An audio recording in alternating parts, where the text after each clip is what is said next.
Sir, good afternoon. So ito mga nireklamo nyo, may mga pinadala kayong mga balikbayan boxes. Yes po, sir. Galing dito papunta labas? Hindi po. Galing ibang bansa po. Pabalik na dito. Okay.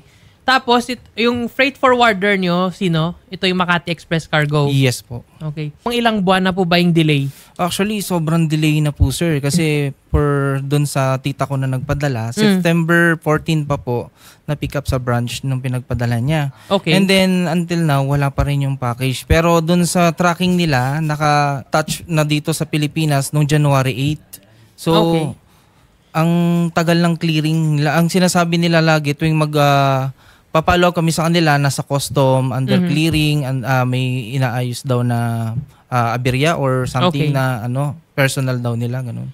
So meron kayo ma'am ng proof dyan na hawak na andito na ngayon nakalanding sa Philippines yung mga... Yes po. Meron andito naman na. Okay. So nung January pa yan ng itong taon? Opo. Ano po yung sa agreement ninyo? Parang sila yung agent nyo dito?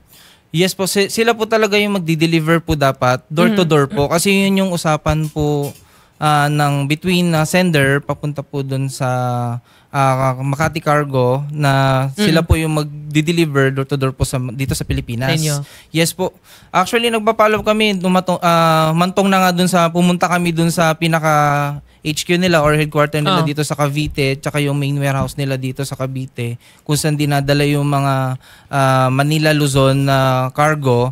Pero wala silang maibigay sa amin na box kasi nandun pa daw sa custom, naka-hold pa daw.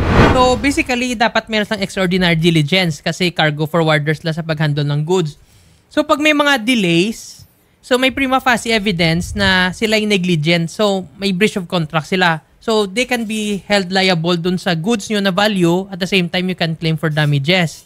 Ang pag sinasabi nila na may delay sa Bureau of Customs or anything, yun ang allegation nila. Kailangan nila mapatunayan yan. If ever, pag sa kanila talaga yung may mali at saka may delay, you have two options yung recourse nyo. Pwede kayo actually mag-file sa DTI Fair Trade Enforcement Bureau kasi sila talaga yung in charge, may supervision sa mga freight forwarders. They accredit, they can also order suspension or revocal ng accreditation nitong freight forwarder. At the same time, meron silang parang tinatawag na conciliation mediation. Papatawag kayo, at the same time, itong Makati Express Cargo, mag-usap kung saan kayo mag-come into agreement. Pero pag hindi na talaga, for example, yung goods nyo masyado ng delay, so baka napanis na. Ano ba yung mga goods doon? Karamihan po doon, chocolates. Yan, o diba? Pag mga ganyan, kasi baka nag-modes or napanis na at saka hindi na mapakinabangan, yung pwede doon na ipa-convert nyo sa value kung magkano yung plus damages. Or if masyado talaga significant yung value doon, may isa kang option sa through court naman, we call it sa rescission of contract with damages under Article 1191 ng Civil Code. Good afternoon. Good afternoon din po. Kayo po yung nagpapadala ng mga goods dito sa Philippines sa mga kamag-anak nyo? Yes po. Kailan nyo pa pinadala to, ma'am? Mga last year pa ba? February 18 po. Itong taon lang? This year po. Tapos, ano po yung update, ma'am? Based dun sa nakausap nyong agent nyo dyan? Nasa na daw po nasa custom na daw po. Tapos lagi po ako nag-update. Ang sabi po ay next week, next month. Hanggang ngayon po, pa 7 months na po, hindi pa ako dumadating. Sino po yung kausap nyo dyan, ma'am? Yung customs mismo kung yung freight forwarder? Sa Qatar po, yung pong sa office po yun. Yung parang agent dyan sa Qatar, nag-coordinate dito sa Philippine agent din ng freight forwarder. Yes po. Ang dami na po kasing complaint. So, halos parang hindi na nila siguro ma-accommodate. So, hindi na nila sinasagot. Ganyan. Hanggang sa umantong nga na pumunta kami doon. Nagdala na kami ng barangay para may makausap kami. Ang pinaparap lang sa amin, yung company guard daw nila na naka-short, na naka-t-shirt, na wala namang ID na pinipresent sa amin na as in company guard talaga siya. Yun sa Makati Express yan na cargo? Yes po. Pero yung office nila nasa Cavite? Sa Cavite po yung dinirect namin kasi doon po kasi babagsak yung pinaka package po ng mga tita namin. Ano po naman sa inyo? Nasa Jeddah po ako nung nagpadala po ako ng April 24, 2025. Tapos po, sabi sa akin 2 months. Lagi naman po ako nagpapadala. Actually, 2 box na po yung napadala ko. Saktong 2 months naman po dumadating sa bahay. Pero ito lang po, 4 months na po wala. Yung mga dati mong pinadala galing kay Makati din? Opo, siya din? Opo, yun din po. Okay. Kaya yung pangatlo ko po ngayon, wala po talaga. Nakauwi na lang po ako noong July 15, wala pa rin Doon po. sa mga bill of lading or sa airway bill, nakalagay ba kung mga Kung nilagay nila kung estimated na month nga dadating, nilagay naman Yes nila. po, yes Ano po. nakalagay lagi? Sa tracking po nila. Dapat Sa Luzon January. po, 2 months lang. Attorney Vincent, good afternoon. Good afternoon, sir. Yung mga package nila, yung mga balikbayan boxes nila, ang matagal na daw sir nga naka-pending dyan sa custom. Like, yung isa dito, nung January pa, andyan na daw sir sa may customs, pero hindi pa daw na-release, sir. Ano po kaya, sir, yung reason nito, sir? May nag-complain na rin po sa amin dyan, no? Ito Makati Express Cargo Incorporated. Meron po siyang 4 na container sa may Manila International Container Port na inabandon po niya. Hindi na po niya na proseso. So, actually, sir, because of the complaints, pinapasampi na namin sila. Kasi po, gusto namin makapagpaliwanag sila, no?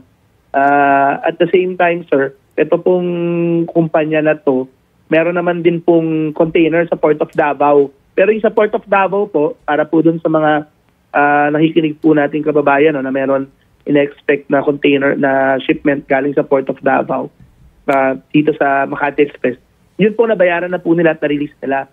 Ito lang pong nasa Manila International Container Port, naka-abandon na po to.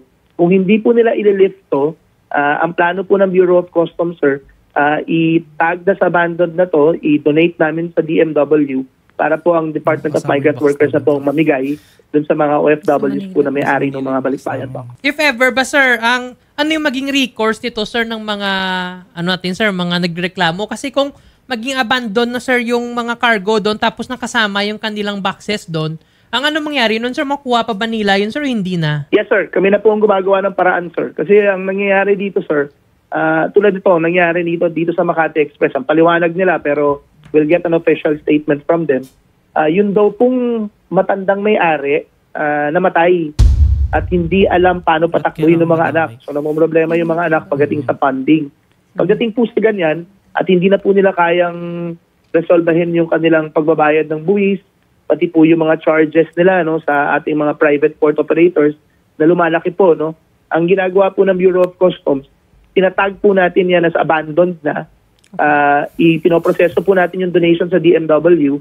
Tapos yung Department of Migrant Workers po, isa-isa namin i-identify yung, sa tulong namin, i-identify po namin isa-isa yung may-ari ng balikbayan box at a-announce po namin na pwede nilang either pick upin sa DMW or kung gusto po nilang i-deliver sa kanila, nakikipag-ugnayan po kami sa mga volunteer namin na logistics company para maidala po sa kanila. Ang mga po, sir, yung timeline, sir, nga kung ma-identify, sir, yung sino may-ari ng mga para, sir, itong mga lumapit dito, willing naman sila, sir, nga kunin nyo ba, i-pick upin? Sir, bibigay po sa inyo mamaya yung coordinator namin para ma-identify muna namin saan pong, anong container number po nila at saan po nakapending yung boxes nila, no? Kasi sabi ko nga po, meron pong isang dyan sa Davao, sa Port of Davao, may isang container na dumating sa kanila. Nabayaran naman po nila at i-release na nila. So, si Makati Express na po ang magko-coordinate sa kanila kung paano yon i-distribute. Etong nandito po sa Manila International Container Port na 4 na container, yun po yung aming gagawa ng paraan para ma-donate agad, no?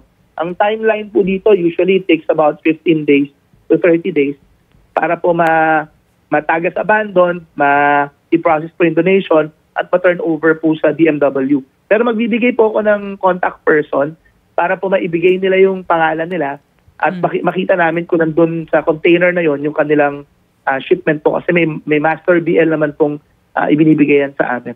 I see. So, bali, sir, ang sa madaling salita, pag yung shipment nilang dun sa Davao, bayad na din yon. So, si Makati Express na yung mag-coordinate.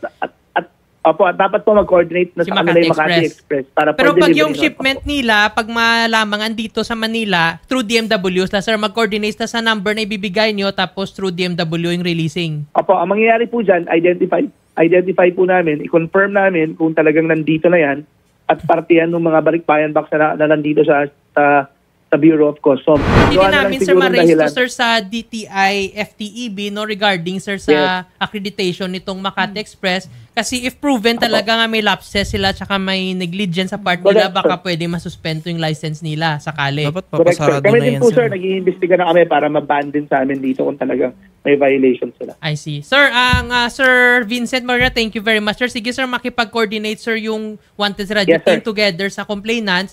Then, kunin lang namin, sir, yung contact niyo, sir, kausapin kayo, sir, ng team para mag-coordinate, sir, sa pag-release. Sige, sir. Thank Yes, you sir. so Thank much. you very much, sir. Opo. So, sakali, sir, nga andun yung shipment nyo.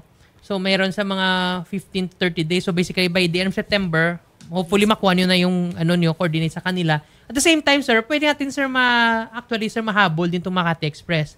Kung gusto nyo talaga, sir, ma-sanction, ida natin, sir, sa DTI. Pwede kayo, sir, Yes, po. masama ng team, sir.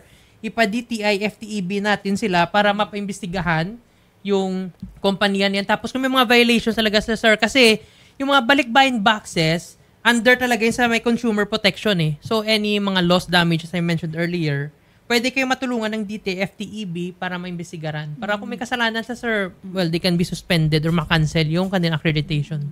Lahat, ma'am, nga under sa hinawakan ng Makati Express Cargo, ma'am, sabay-sabay natin, ma'am, i-file yung complaint laban sa kanila through the DTI na Fair Trade Enforcement Bureau. Through that, ma'am, no, makakausap natin sila, so mabawi natin yung mga cargo natin. Pero pag yung cargo natin na-expire na or medyo nagkambos na hindi na siya magamit, we can also file for yung returns ng value ng product plus yung damages, of course, kasi may delay at saka negligence sa part nila. Ayan, sir. Ang after nito, sir, sasamahan po kayo ng team para ma-start natin yung pag-file ng complaint dun sa DTI. Okay po, para sir. labang kay Makati Express. Thank you po.